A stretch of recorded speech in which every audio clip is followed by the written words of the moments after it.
This sermon is titled Walking in Love. Be enriched as you listen. What an awesome privilege it is to declare the Word of God. What an awesome privilege it is for us to have the Word of God with us. Amen. We have it in so many forms, and the Word of God is really living and alive and powerful and gives life. Right? Sharper than any two-edged sword, convicts us, refreshes us, washes our mind from all filth and all contamination of the world, really washes us, puts faith in our hearts. Amen. We have the Word of God. So it's our privilege to sing the Word. It's our privilege to declare the Word. It's our privilege to pray the Word of God. Right? And as we study the Word of God, we realize that our faith and our life cannot be two different things. Right? I believe and therefore I speak. We believe and therefore we speak. Right? And our life, the life that we live, cannot be different from the faith that we have. We can't live a different life and say, hey, but this is what I believe. On Sundays, this is what I believe. Monday to Saturday, this is how I live. We can't, right? And well, we get into, so many deeper things of the things of the Spirit and so on, and the gifts and the anointing, the call and purpose and all the wonderful things. We cannot live a dichotomy. We can't live as Christian atheists, right? While this is this is what it is, this is the environment I am in on a Sunday, but then we can't live as an atheist the rest of the time, right? And so this month, whole month of June, we're taking time to look at some of the practical things. When the Bible says walk in something, it means live, conduct your life, your choices, your decisions and everything, let it be in line, or let it be so. Let it be ordered like this, right? So we're looking at several topics like walking in love, walking in holiness, walking in power, walking in authority, okay? There's an altar call, I think, chairs are... So walking in power, walking in authority and all that. So some practical things that we're looking at it and saying, oh God, it is so practical. You've given us faith, you're giving us the word because you want us to live it out, right? Not for us to just think about it, but you want us to live it out, right? And in living it out, we come across certain hurdles, right? We come across certain inertia, our own inertia, and then, outside of us. And that is where we need the faith, and that is where we need the grace of God. That is where we need the power of the Holy Spirit. So today we are looking at a very simple topic, and it's titled, Walking in Love, right? Walking in love. The Bible talks about different kinds of love. The Bible mentions different kinds of love, right? It talks about brotherly love, friendship, brotherly love. It talks about love between family members, familial love, right? Natural affection. It also has this idea of sexual love and romantic love, whereas the Greek word eros is not really found in the New Testament. But we also see another word, which is agape, which is the God kind of love, which is an unconditional, sacrificial, in spite of love. Not a because of, demanding, conditional, but it's an in spite of love, sacrificial, right? A love that does not say, okay, I need you to do this, and therefore, because, I need to get this from you. But I want you to do this because, I need this from you. It's an unconditional love, agape love. And when we look into Scripture, the words of the Lord Jesus gives a command to love, right? A command to love. Okay, let's look at John chapter 13. And verses 34 and 35, right? John 13, verse 34. The Lord Jesus says, a new commandment I give to you. Okay, you say, okay, Lord, fine. What is the commandment? It says that you love one another. That's easy, Lord. We know what love is. We've heard about it. This song that comes on the radio, I love you with all my heart or whatever. It's easy. Our mind is filled with that romantic idea of love. Yeah. And then he says, as I have loved you, love one another as I have loved you, that you also love one another. Then we think, Lord, this is difficult. This is a challenge. Is it all the time or some of the times? Is it on Sundays, God? Can I take a break? Can I take a vacation from this? He says, it's a command that I'm giving you, a directive, an authoritative order. And he's saying, I want you to obey this, right? So if we need to obey the Lord Jesus, if you're saying, I'm a disciple of the Lord Jesus, this is applicable for us. And he's saying, a commandment I give you, that you love one another. And he's putting the standard as I have loved you. Right? And we know how much Lord loves us. Right? The things that he puts up with us. The grace that he's extended to us, the forgiveness that he's extended to us, even though we might have messed up so many times, an n number of times, and he still welcomes us back, and he loves us, right? And he says, as I have loved you, you love one another. If you look at the next verse, he says something else. In verse 35, he says, by this, all will know you are my disciples, if you have love for one another. So it's not the theology that you spout, or it's not the church membership. I go to this church, I go to that church on a Sunday. This is how I live on a Sunday. No, it's not all that. He says, by this all will know. If you obey my commandment that you love one another as I have loved you, if you walk this out, if you live this out, all will know that you are my disciples. He's saying this is a surefire method. You want the people to know that you are my disciples? This is how they will know. By this, all will know that you are different, that something has changed about you, that you are my disciples. And this is going to point people to me. Right? Now, it may not be a popular thing. If you recall, the disciples were first called Christians in the church of Antioch, or in the city of Antioch, and most likely it was used like a derogatory term, right? Oh, these are Christians, right? So maybe it may not always be complimentary when they say, okay, these are followers of the Lord Jesus, but they will know. Irrespective of what their response is to that, they will know that you are my disciples by the love that you have for one another. So it's an authoritative order that he's giving. So, and then it goes beyond our reasoning, it goes beyond our logic. Lord, shouldn't I feel these emotions? God. Love is a song that I sing, love is a note that I write, and I need to feel this. I need to give those flowers and receive those flowers, and it's all that. Shouldn't I feel that love? Saying you do this, you obey.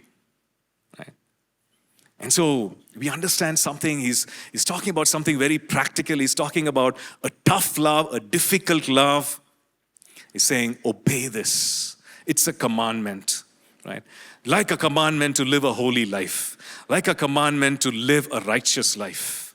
We know there are certain things that we don't compromise on. The Lord never compromises on, right? Because he's holy and pure and so on. And so we know that, and here is a commandment given by the Lord, and he's saying, this agape love, this sacrificial love, you love one another. And he's clear about the standard, and Apostle Paul writes in Ephesians 5, verses 1 and 2, he says, therefore, be imitators of God as dear children. Imitators, mimic God as dear children. Children mimic their parents, right? And sometimes you wonder, hey, where did you learn that? Oh, I said it. And then they behave in certain ways, and okay, the parents have had this conversation, right? Little ones, they mimic their parents. Don't do that, right? They're mimicking the parents because the parents have told them that. And he's saying here, mimic God, your heavenly Father. Be imitators of God as dear children. Verse 2 says, and walk in love. like we said, walk means to conduct our life. Walk in love as Christ also has loved us and given himself for us, an offering and a sacrifice to God for a sweet smelling aroma. If we take a vote and say, is this practical or not, I'm sure, most of us will say, okay, not sure, I don't want to vote. In church, I don't want to vote. Right? Not about this topic. But he says, walk in love as Christ also has loved us and given himself for us. Now, this is the standard. An offering, a sacrifice to God, a sweet smelling aroma. So this standard is very clear. And he set it for us. So what is this love? And, how can I walk in this love? Is it something that I experience, a feeling that I have? Or is it something that I do when I'm I'm in a good mood, when everything is fine? How do I practically walk in it? Right? And we go back to that passage, which you might have heard on your wedding day, right? 1 Corinthians 13, right? And maybe you didn't listen. At most times, when we think about the wedding sermon, we wonder, who am I preaching to, right? The couple is also, preoccupied thinking about many things. The people who are organizing, the family is also thinking about other things. Okay, what goes next? And you're wondering, who am I preaching to, right? Anyway, 1 Corinthians 13, it was, most weddings, it is read. And it's a wonderful passage. And we find that it's between chapter 12 and 14, a very unlikely place where Paul talks about the gifts of the church, the power gifts and all that, and how gifts should be used in church, right? So he's talking about spiritual growth. He's talking about being spiritual vibrant. He's writing to such a church, and it's a most unlikely place because it's sandwiched between chapter 12, where he starts to write about the gifts, and chapter 14, where he's writing about how the gifts should be used and all that, right? Right there in the middle. So let's read 1 Corinthians 13, right? It says, though I speak with the tongues of men and of angels, but have not love, I have become sounding brass or a clanging cymbal. And though I have the gift of prophecy and understand all mysteries and all knowledge, and though I have all faith so that I could remove mountains, but have not love, I am nothing. And though I bestow, okay, we'll stop there. Verses 1 and 2, he's talking about the gifts, gift of tongues, gift of prophecy, gift of faith, and so on. And he's saying, understanding revelation and mysteries and all that. If I do not have love, he's saying everything I speak and do is noise. Right? He says, I am nothing in verse 2. If I don't have this love inside of me, if I'm not walking in this kind of love, and the qualification of that kind of love, or the quality of this love, is agape. Right? That's the word he uses. Right? So he's not belittling or disqualifying the gifts. Right? He's saying, because the teaching continues in chapter 14, where he says, pursue love and desire spiritual gifts. So he's not making light of anything. He's not putting down anything. But he's saying this is important. Right? If you have one without the other, then it's really nothing. It's emptiness. Right? It's noise. Let's look at verse 3. And he says, though I bestow all my goods to feed the poor, and though I give my body to be burned and have not love, it profits me nothing. Okay, now he's getting really serious here, right? He's talking about something serious. He's talking about some good works here, which we need to actually step into and do more of. And he's saying, even if I bestow all my gifts and I'm goods and I'm feeding the poor, and even if I give my body to be burned like a martyr, but if love is not my motivation, and if love is not something that I walk in, he says, it profits me nothing. It benefits me nothing. Right? So that's the seriousness of this. He's saying, if you don't have this love, this kind of love, operational in your life, then he's saying, hey, it's nothing. So as believers, as ministers of God, whom God has called to minister, in the supernatural, right? And that is why we talk about the supernatural every month. We say God is a supernatural God. The cross talks about the supernatural works, and the Lord's commission, it is supernatural for everyone who follows Him, right? But if we do not have love, it says it profits nothing. Let's look at verses 4 onwards till 8, where it's very, very practical. Right? It's talking about some of those things that what love is, and it qualifies it. It says, love suffers long and is kind. Love does not envy. Love does not parade itself, is not puffed up. Love does not behave rudely, does not seek its own, is not provoked, thinks no evil, does not rejoice in iniquity, but rejoices in the truth, bears all things, believes all things, hopes all things, endures all things, and says, verse 8, love never fails, meaning it never runs out, it is limitless. This kind of love, it never fails, right? It never goes empty. And it goes on to say, whether there are prophecies, they will fail. Whether there are tongues, they will cease. When there's knowledge, it will vanish away, for we know in part and we prophesy in part. So he's saying, there will come a time when these gifts, prophecy and tongues and everything will come to an end. They serve a purpose here on this side of eternity, but they will come to an end when we face Jesus, when we meet Jesus face to face. And with that in mind, he goes on to say in verse 13, the end of the chapter, he says, now abide faith, hope, and love, these three, but the greatest of these is love, right? He says love is the ultimate.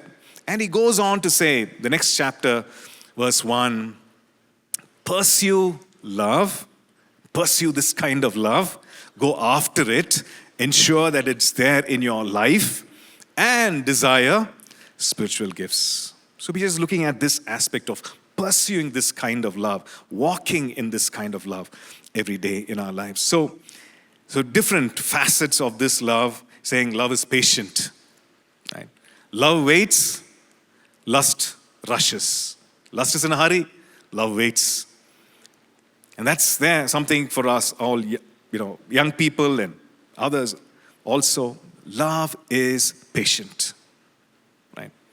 Love is patient, which means we need to display patience. When we display patience, we are actually walking in love. Okay? So that raises this question, hey, this is a nice concept. It's good to hear on in a wedding service when everybody's feeling happy and nice and the couple is just starting out. But what about 5 years down the line? Right? When the sheen is gone. It happens to the car, right? First scratch in your car or bike, and then it's like, suddenly the pressure is off. You are yourself. So, is this love in certain environments, religious environment, like a life group or a fellowship or a church, or is it for all kinds of environments, right? So that's the key. That's the question, right? If it's for all kinds of environments, God help me. Right? Because in church, I can be nice, praise the Lord, brother, praise the Lord, sister, shake hands, raise hands, very, very formal, very nice. But at home, that's where the masks come off. Yes or no? No mask of formality, no mask of, good manners, right? Everything is bare and open and transparent and so, is that the place, in that environment, can we be patient? Right? And of course, you know that I'm preaching to myself today. Can I be patient at home? And it's not in an environment where everything is conducive, right? It's in an environment which tests our patience. Right? They're in an environment where, look at the thing, love is patient, love is kind. Right? Tests your patience and tests your kindness level. You're saying, I'm depleted now. I've been kind in the office. I've been kind at, we come home. That's it. My tank is empty. and no more kind words, no more kindness, right? But the Lord is saying, this is for all environments, kindness in all environments, in all relationships, and especially, at home, husband and wife, parent and children and grandparents, and yes, in-laws, right? To be kind. There's no justification to be unkind if you are a disciple of the Lord Jesus. Yes. So, kindness. Yes, there will be taunts.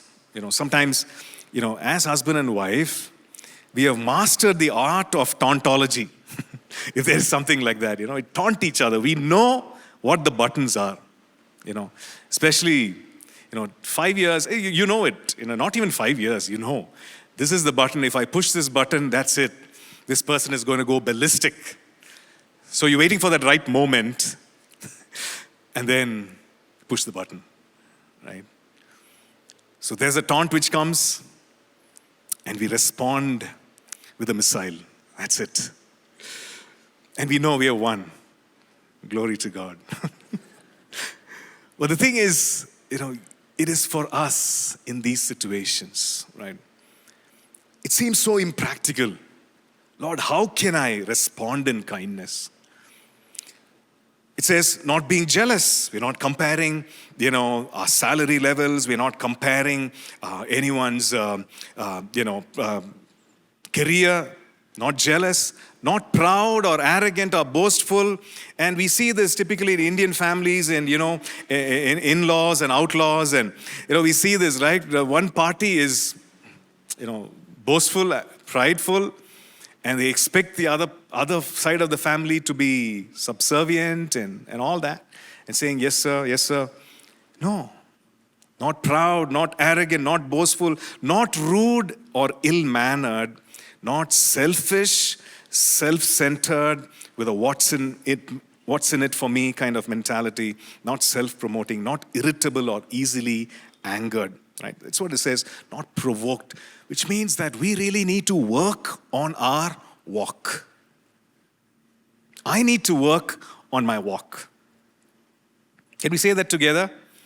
I need to work on my walk. Okay, that's a very silent, polite confession. We can, can you say, I will work on my walk? Maybe that's better. That's better, right? I will work on my walk because this is something that's important, that's necessary, and it's a command from the Lord. Amen. So he's really looking to us to be governed, guided, motivated by this love. Right? So the question is, won't I look like a loser?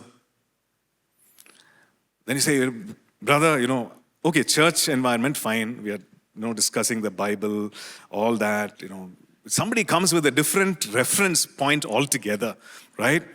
Their point of reference is different, the worldview is different, and values are different. And won't I look like a loser if I am kind? Should I not respond with some sharp words? Should I not respond with some unkindness? Everything I understand, but on the road in Bangalore traffic, brother, when somebody comes on that one way and you know that there's only room for one vehicle, and everybody, somebody comes on that other side of the road divider, should I not respond with unkindness? Should I not respond with some rudeness? Right? We don't see any classification here about environment, right? Won't I look like a loser? When we accepted the Lord Jesus, did we not make ourselves vulnerable? Right? We did. Did we care about other people's opinions and how they thought about us? We did not, right? And some of us here, and I see that you have come to Jesus at a great cost. At a great cost. Coming to church on a Sunday is a big challenge and a struggle, but you're still here. Right? Going to church is a challenge. Going to any kind of fellowship is a challenge. Reading the Bible is a challenge, but you did it anyway. But you did it anyway. And the God whom you and I worship, He's commanding, He's challenging us, and He's saying, can you walk in this? Which means there's something to it. On the other side of that door of obedience, there's something waiting for us. Right? There's something waiting for us on the other side of that door of obedience, which we have not experienced because we are so caught up and we're saying, no, how can I? But on that other side of that door, when we obey and we step in, there's something waiting for us. There is the grace of God. Right? We experience the supernatural hand of God. We experience the favor of God. He's going to make things work together. All things work together because I love God and I love God's people and I'm walking in this. He's going to make all these things work together as He has promised on that other side of that door. So let's be encouraged. Let's be strengthened, right? The Bible also talks about the opposite of love, and it says that this intense dislike, what we call as hate, this is something that a believer can actually walk in, right? Like we studied a few Sundays back, a believer can be carnal, right? You can have a carnal mindset where the mind our thoughts are set on the things of the flesh. But we can still be coming to church. We can still be reading the Bible. We can be leading ministries and still be carnal. Which means our mind is set on the things of the flesh. And the Word of God says that you cannot please God, nor can you, you are actually an enemy of God. Right? And it says here in 1 John chapter 2, verses 9 to 11, it says, he who says he is in the light and hates his brother is in darkness. So I'm saying something, I'm confessing something, and I'm saying, hey, who are you? This is what is your faith? I'm saying, this is who I am. I follow the Lord Jesus, I'm a follower of the Lord. So I say that I'm in the light, right? I'm saying with my mouth, I'm acknowledging that I'm in the light. But if I hate my brother, what is hate? You detest. Intense dislike. I detest. If there is someone in our lives and we are detesting that person, it says, you're in darkness, you're not in the light. Verse 10, he who loves his brother abides in the light, and there is no cause for stumbling in him. But he who hates his brother, this is verse 11, he who hates his brother is in darkness and walks in darkness and does not know where he is going because the darkness has blinded his eyes. So there is a kind of darkness. It's not the physical darkness. It's talking about a spiritual darkness. Saying, hey, this darkness has engulfed. It's going to cloud our perspective, right? It's going to cloud everything. We think we are in the light. We think that we are walking in the light, but actually we are in darkness. And that's the effect, or that's the outcome of hatred. That's the outcome of intense detesting and hatred and disliking someone and nurturing that in our heart, carrying that in our heart, carrying that in our lives, right? And the thing is that our bodies, our mind, our spirit is not designed to carry that as new creations, right? We are not designed to carry that. And it's not our responsibility to carry that. It's a big burden. It's a heaviness. We're not meant to carry that. So we're meant to unburden that at the foot of the cross. Amen. So if we carry that, we will self-destruct. Not only will we self-destruct, but we will at some point bring destruction to the person to whom we are directing that hate. Because our carnal mind will look for avenues for an outlet of that hate, right? An outlet of that hate, either in word, either in deed, intentions. There will be an outlet for that expression of that hate, intense hate, right? So not only will we destroy ourselves, but our health will be compromised, our emotional health is compromised, because we're not designed to carry it. And we make sure that there is destruction for the other person. And we partner with the enemy instead, because the enemy is the one who steals, kills, and destroys. The Lord brings life, and life in its fullness. Right? So we begin to partner. We just crossed over our sides, and our allegiance shifts unknowingly. And we bring all that hate which is there, we bring it out in order to affect the other person. 1 John 3 and verse 15, it says, whoever hates his brother is a murderer. And you know that no murderer has eternal life abiding in him. So this is a standard, God's standard for hate. He's saying, like we saw God's standard for love, this is God's standard for hate. And he's saying, hate is murder. Whoever hates a brother is a murderer. So we need to guard our hearts.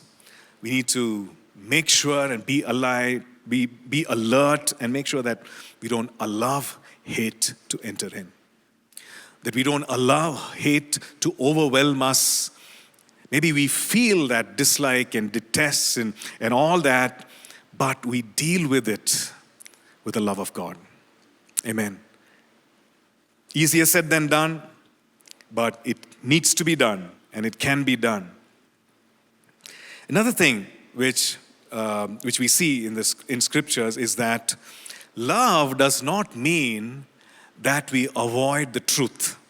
Okay? Love does not mean that we keep sending those love notes, we keep sending wonderful texts. Love does not mean that you get to hear only those nice things. Oh, you are great, you are wonderful, you are like this, and you're amazing. And some social media posts are like, cringe, right? Oh, you are amazing, you are this, you are that. And sometimes we wonder, hey, is it reality? Right? But the fact is that we are called to speak the truth. Right? Love does not mean that we are always speaking nice things and actually brushing those negative things and something that maybe even corrections and everything, we are brushing that under the carpet. No, so this is the practical nature of love. Right? So maybe in a professional setting, in a work setting, in a business setting, you speak the truth in love, which means, there are ample opportunities for corrections. Yes? And we are here to solve problems. We are there to solve problems. And God puts us in that place of responsibility, maybe as an administrator, maybe as a manager, maybe as, whatever role that you're carrying on. And you need to bring in correction. You need to call out things if people do not measure up. Right? And some of those decisions, we need to take those tough decisions. But we need to speak the truth in love. This is what we see, Ephesians 4 verses 14 and 15, that we should no longer be children, tossed to and fro, carried about with every wind of doctrine, by the trickery of men in the cunning craftiness of deceitful plotting. But speaking the truth in love may grow up in all things into Him who is the head, our head, Christ Jesus. Right? So we speak the truth in love. Which means, how am I looking? If there's something wrong, the clothes are not matching, speak the truth. Don't say, hey, fantastic, go for it. And then when the person goes, hey, did you look at the shirt and the trouser? I don't know where he gets his sense of color and thing from, Or there's food there and then you eat it and you find it difficult to swallow, How is it? Very nice. Very nice. And you can be sure you'll get a second helping. And you need to finish that also, right? So we need to speak the truth. Today, the rasam needs something. That could be, speaking the truth in love. Right? Today, the rasam needs something. Normally it's good. Today it needs something. I wonder what it is. I'm guilty of criticizing food, right? I don't cook, and that makes it even more intense, right? When I say, I think you should have left it on the stove for some more time. Maybe they should have fried, a bit. Maybe salt is missing, and it gets to people, right? You know that I'm not talking from experience. Maybe I've seen some video or something. I'm just saying, maybe this. Why don't you try this? And it gets to them, right? Speak the truth, but speak it in love. Don't break the person's dignity when you speak the truth. Right? And praise God, there are people who are brutally honest. Brutally honest. Brutally honest, they speak it like it is. They say it like it is. Praise God for them, But even the brutally honest ones need to temper that brutality with love. And then you'll realize that it's even more impactful. Even more impactful. Because people's defenses are not up. Their pride is not stirred up. They're not saying like, how dare he say this, right? I remember, when I was in when I was in the youth fellowship, and I was kind of living in sin, and this person who was a leader of the youth fellowship, we used to go for prayer every Saturday, meet and pray, and that Saturday I could not pray. Right? I didn't feel like praying. And so you have this round of prayer. The leader calls out different prayer points, and each one is praying. And everyone is done praying, and I'm not praying. Right? He's calling out this prayer point, and he's praying. He's calling out this prayer point, and I'm the one who's supposed to pray. I'm not praying, and he's praying. And then he asked me, hey, what's wrong? As we were going back home, what's wrong? And I said, no, I don't know. Maybe something is not right. Then he said, you should check your life. That really got to me. How dare he say that? You should check your life. But he actually very lovingly put his hand on my shoulder. He said, Jakes, you should check your life. That was the truth. Right? He spoke the truth. And he spoke it in love. I got all flustered. I got all stirred up. But it was a momentary thing because the Holy Spirit convicted me and it went deep like a knife. Right? If he had told me, how many of you did not pray? We need to pray. I would have just said, who is he to say? But he spoke it in love. It cut like a knife. We are called to speak the truth in love. And even as we speak the truth in love, with dignity, with honor, not destroying the person, but when we speak it, but truth needs to be uncompromised, right? Many times we speak 80% of the truth and 20% we are uncomfortable. How will this person react if I say this? I've gone 80%. Maybe you should deal with that. But that 20% is a real problem, right? That is a real problem. And we say, I've spoken the truth, I spoke it in love, nothing is happening, right? But what about that 20%? Go all the way, speak the truth, but speak it in love. Right? Speak the truth in love. Say, what you're doing is not right. You need to change. It's hurting me. Right? We can use those I statements. I am hurt. I am upset. Speak the truth. Speak it in love. But no matter how truthful or how lovingly you speak the truth causes pain. Okay? Truth causes pain. And this is what we see in Proverbs 27, verses 5 and 6. Proverbs 27, verse 5 says, open rebuke is better than love carefully concealed. Faithful are the wounds of a friend, but the kisses of an enemy are deceitful. Right? Faithful are the wounds of a friend. So here's a friend, he's speaking the truth. He or she is speaking the truth in love, it is hurting. Right? But faithful are those wounds because now it's an opportunity for us to make some change. Right? Faithful are the wounds of a friend. And facing up to the truth, it is painful. Bringing corrections is necessary. And when we love the person so much, we hesitate to bring correction. What if this changes the nature of our relationship, right? What if this person stops loving, liking? What if the nature of the relationship changes if I say this, but corrections must be done, right? In fact, 1 Peter 4 verse 8 says, love covers a multitude of sins. Love covers a multitude of sins, meaning this love is going to be a protective covering even as we speak the truth in love. Right? It's going to be a protective covering, a covering against a multitude of sins even. Love covers. And with love, we are protecting the person while we are speaking the truth. Right? We have spoken the truth and it's hurting, but this love is protecting the person, maybe the dignity of the person. The person is not crushed under the weight of the things, but with love there is a chance, there's an opportunity for restoration. Should the person take that step. Right?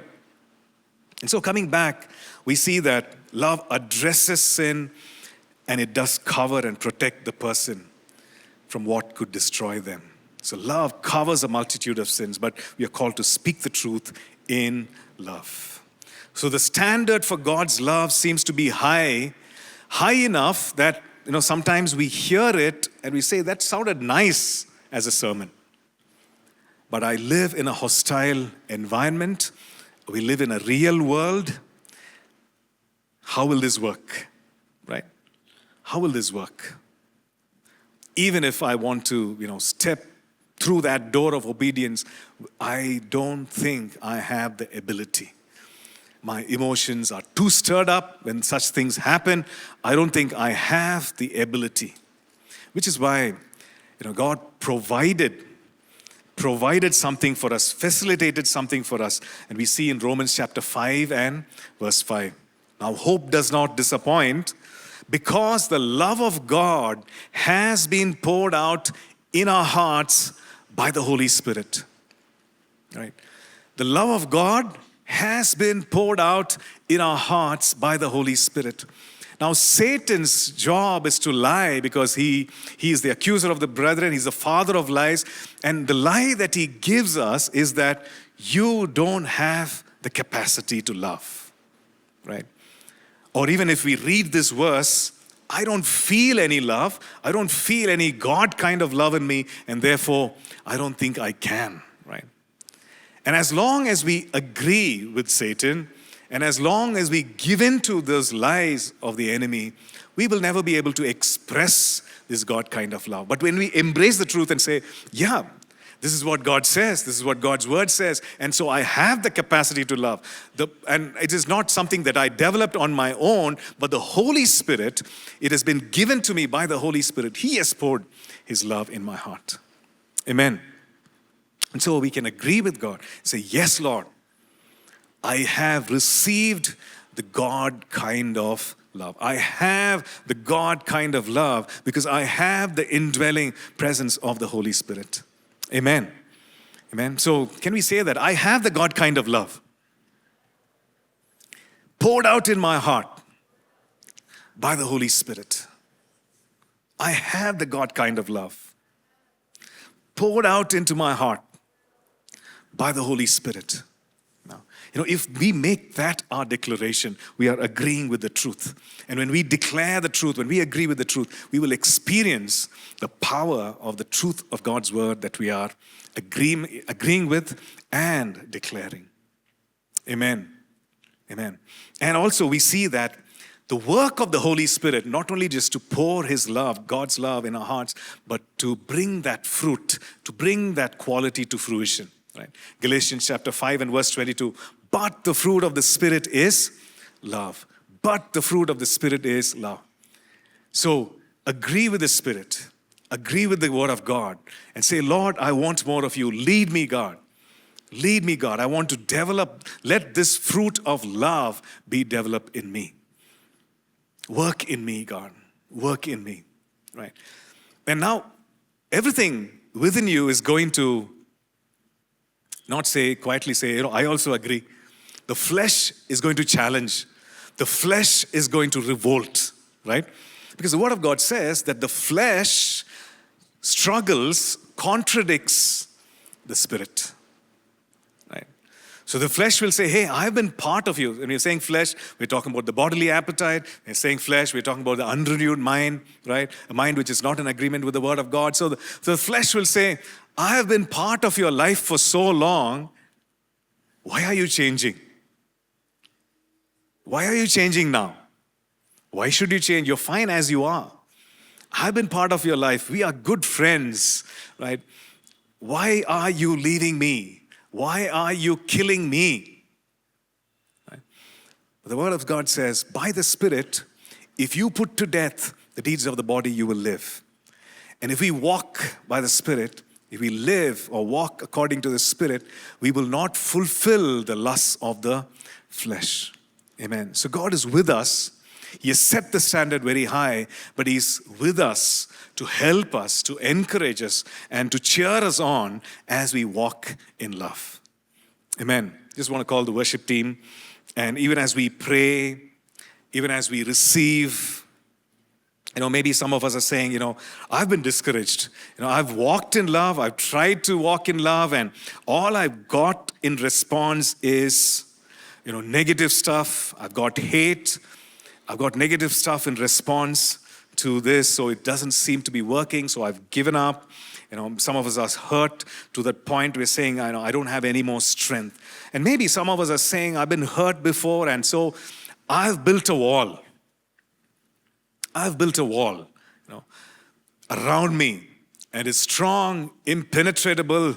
No one can come in. I've built a wall, right? So I will not be hurt, right?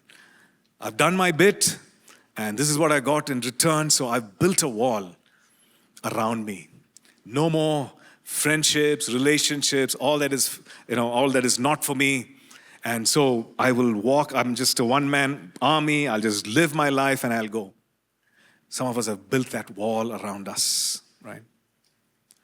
But God is inviting us. In fact, He's commanding us, and He's saying, I've put my love inside of you so that you can walk in love. When we walk in love, we experience the joy of the Lord.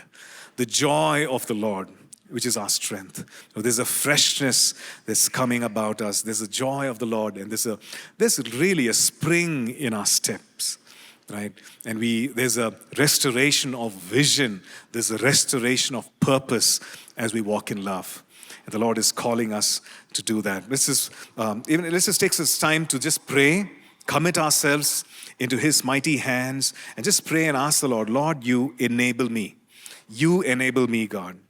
It is your commandment I want to obey, and you enable me, God. All right.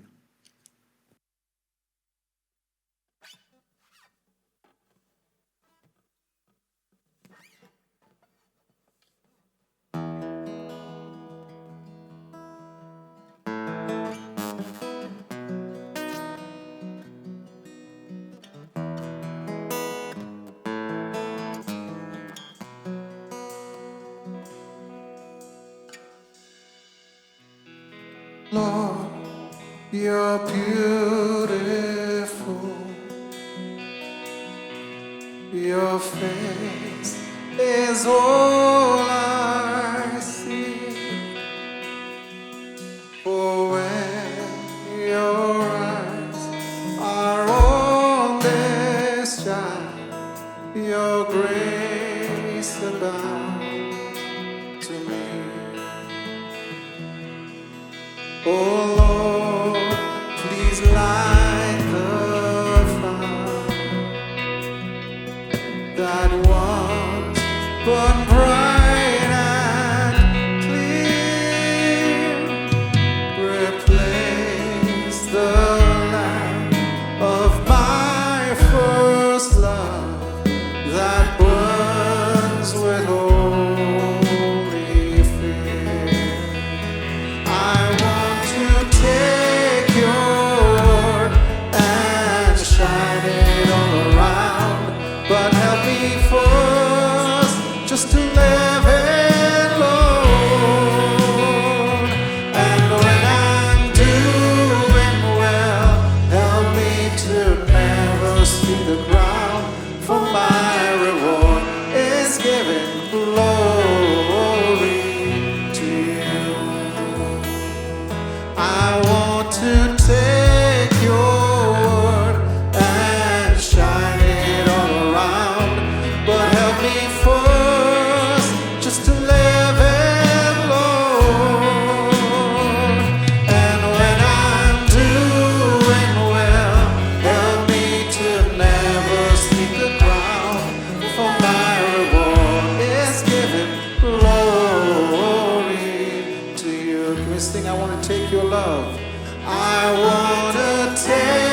take your love and shine it all around. But help me first just to live in love. And when I'm doing well, help me to never seek the crown, for my reward is given glory to you. Yes, Lord. Yes, Lord. Just want to live it out, Father God. And I just want to say that, even as we posture ourselves and position ourselves to walk in love, well, we are making ourselves vulnerable. Yes, there will be times when we do get hurt, right? That's part of walking in love. But let that hurt not turn into bitterness or hatred or unforgiveness, because the Lord, our healer, the balm of Gilead, is always there to heal us as we turn to Him and ask for a complete cleansing and a restoration of our heart. And He does that.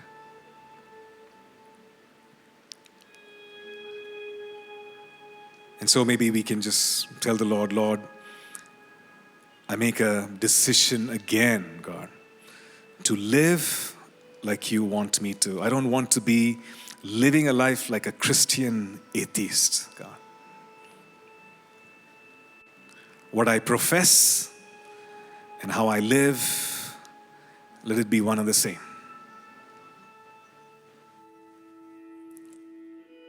And as we walk in love, let the world know that we are your disciples. We thank you, Lord. We thank you. We thank you, Lord Jesus. Hallelujah.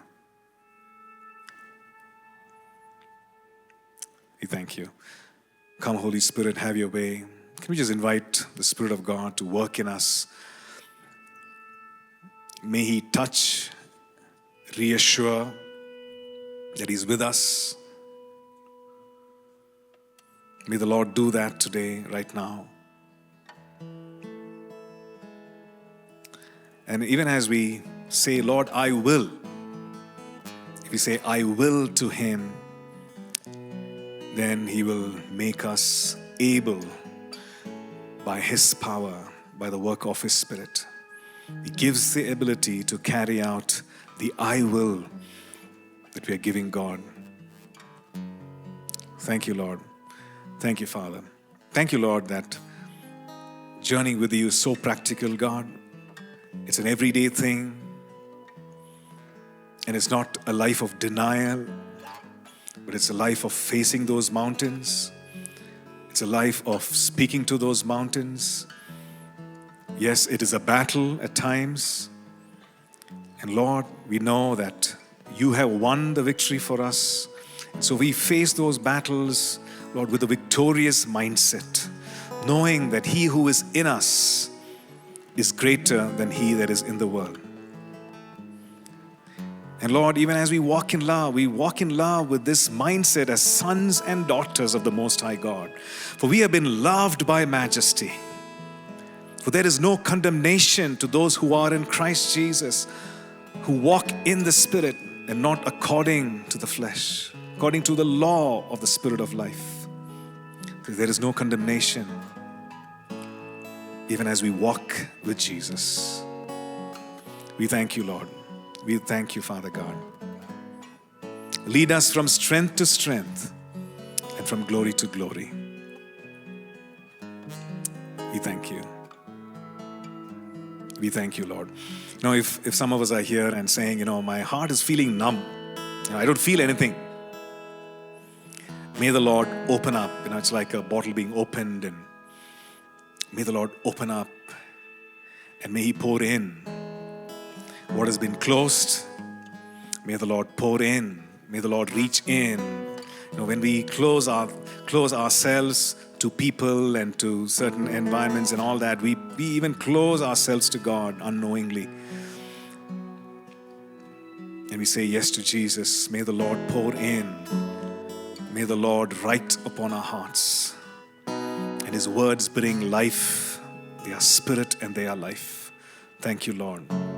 Thank you, Father. Thank you, God. Hallelujah. Thank you, Lord. And if there's anyone here, and if maybe you come to church, you have a Christian name, etc., or maybe from a different background, but you've never ever invited Jesus into your life.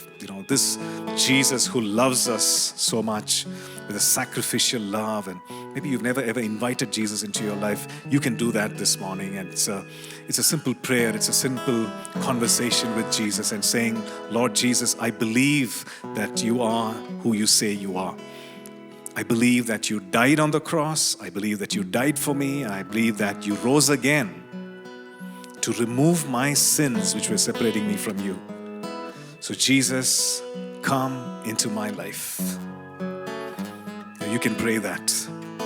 Jesus, come into my life. You can even repeat this prayer. You can say, Jesus, come into my life.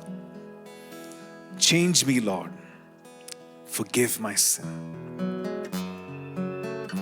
I want to be your child.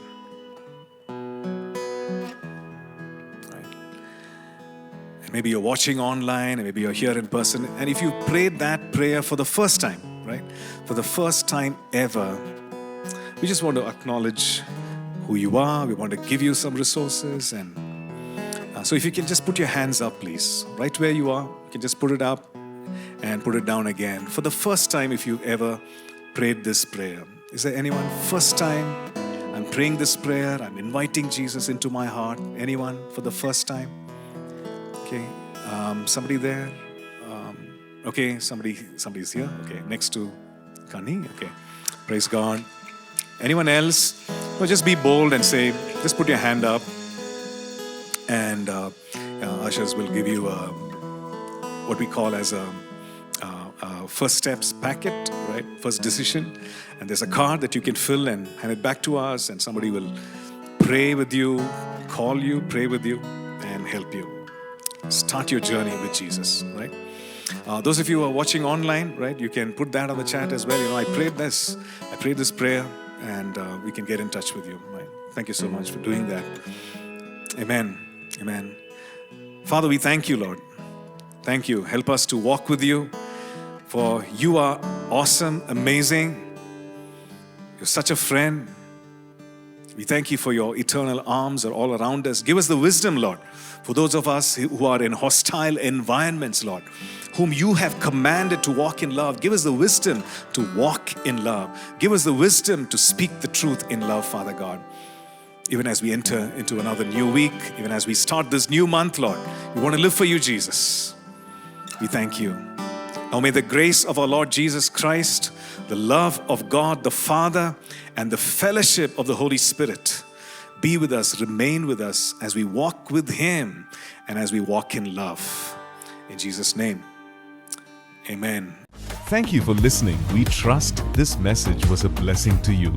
For more free resources, including sermons, sermon notes, and books, please visit apcwo.org.